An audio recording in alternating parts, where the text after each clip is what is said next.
Après la milice FPK, c'est le tour du groupe armé Codeco, actif en Ituri depuis près de 5 ans, d'accepter la main tendue du chef de l'État et de décider de cesser toute hostilité envers la population civile. Engagement pris grâce à l'implication de membres de la communauté Lendou, réunis dans un dialogue intercommunautaire arrêté il y a quelques jours, affirme Célestin Tawara, président de la dite communauté, dont les délégués ont été reçus par le gouverneur militaire de l'Ituri ce lundi 6 juin. Et Codeco a accepté de signer un document dans lequel la Codeco s'engage à la cessation des hostilités.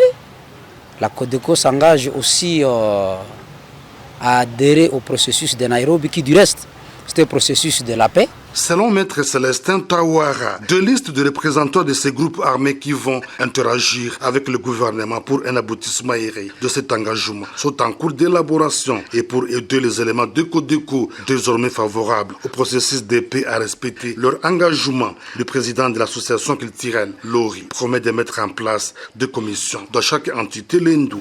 La Codeco accepte de désigner ceux-là qui vont négocier la paix avec le gouvernement national. Et c'est une grande garantie, nous pensons bien. En fait, comme une perspective d'avenir, nous devons constituer des commissions dans nos entités qui pourront faire le suivi de ces engagements de Codeco. Et c'est aussi une garantie qui pourra avoir comme rôle l'alerte précoce, le monitoring de l'alerte de Codeco pour permettre à ce que leurs exactions soient stoppées. Croyons qu'à ce jour, la Codeco ne pourra pas faire des exactions et c'est la paix qui revient dans notre province de l'Ituri.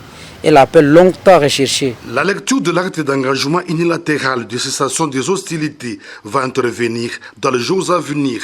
Apprend-on, il est à noter que le dialogue intercommunautaire Lendou-Teni Areti du 1er au 4 juin dernier a été appuyé par l'administration militaire.